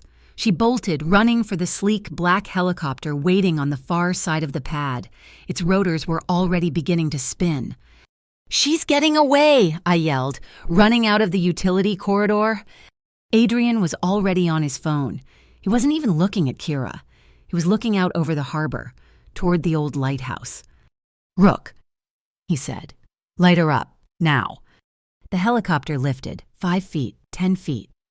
And then a beam of light, so pure and bright it was like the finger of God, lanced through the night. It was the massive, rotating beam of the Port Vesper lighthouse, now stationary, aimed directly at the helicopter's cockpit. It was a solid wall of blinding white. The pilot was blind. The helicopter lurched violently, tilted, and then slammed back down onto the helipad. The landing gear buckled with a screech of tortured metal. It was grounded. The main stairwell door burst open, and a dozen tactical officers from the harbor security unit flooded the roof, their weapons raised. Adrian walked past them. He went to Kellen, who was pale but conscious. He looked at me. Over the chaos, over the wailing sirens. His face was grim, exhausted, and victorious. Checkmate, the storm broke, and in its wake, the city began to heal. The fallout from the MFC hearing was immediate and spectacular. My phone, and Neve's, became the hottest property in Port Vesper. The recording I'd planted on Celine, combined with the live-streamed audio of her rooftop confession, was irrefutable. It was a perfect, clean kill.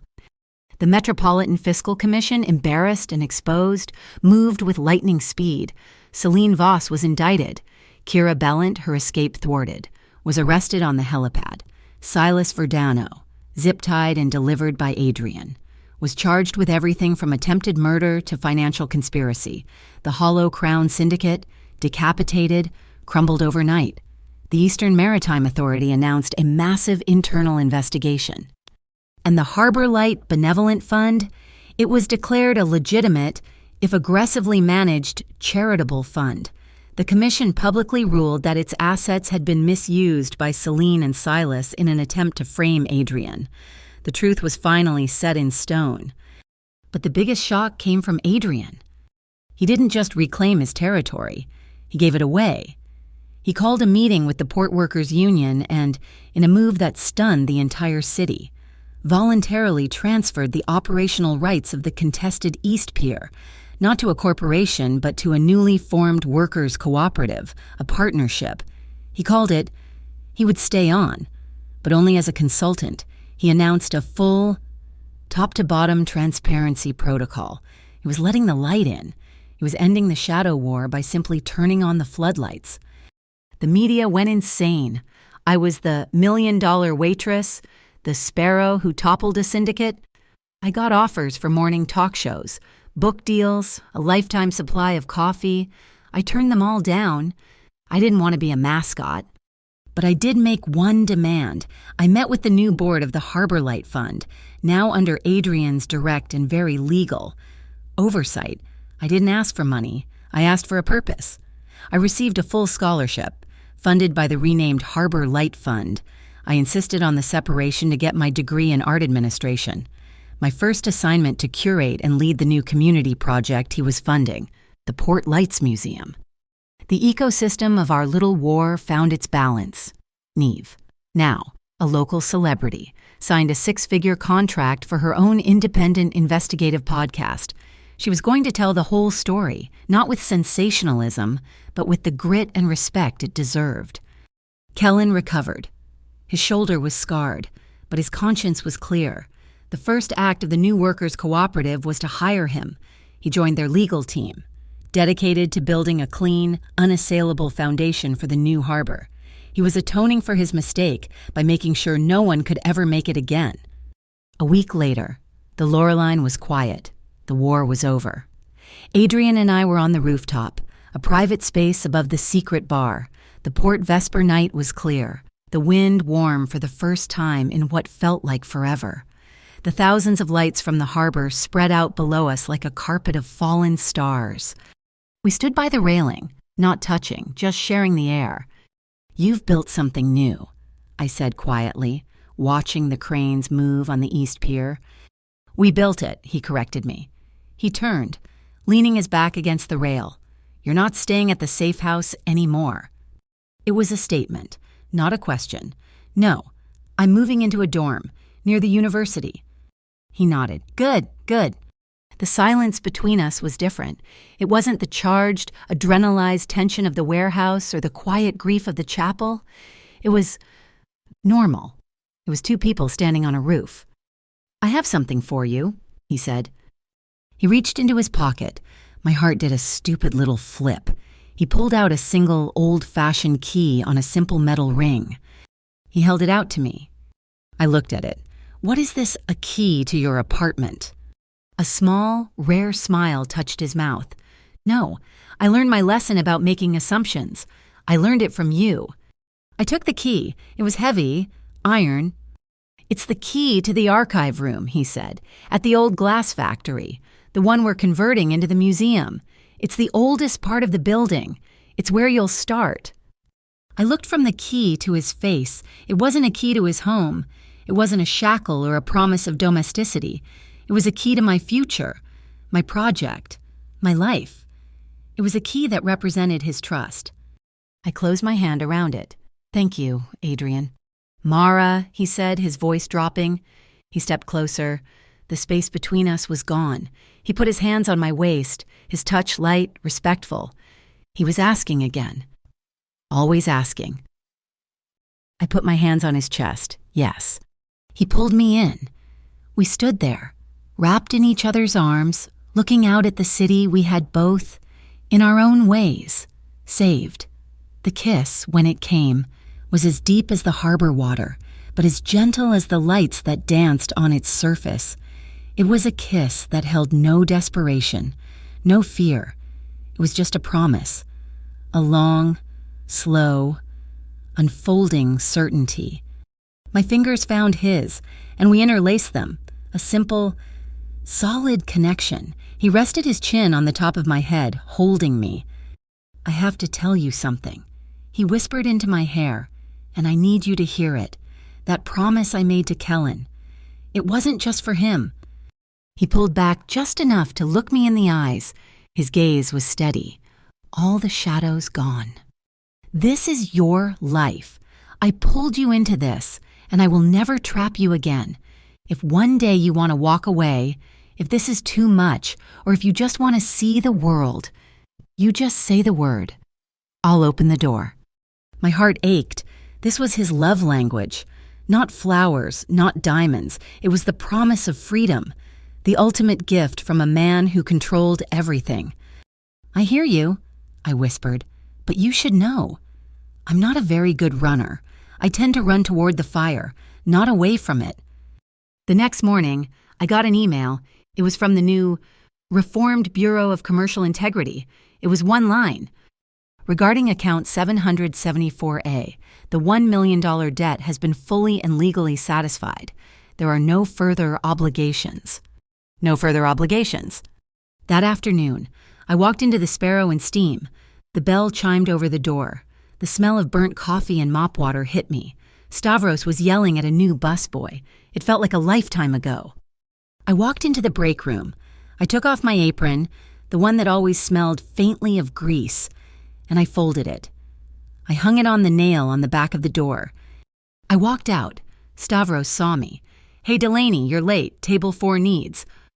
"I'm not late, Stavros," I said, smiling. "I'm done." I walked out the front door and into the bright, cold sunshine. He was there. Adrian was leaning against his car, the black sedan that had once terrified me. He wasn't impatient. He wasn't looking at his watch. He was just waiting.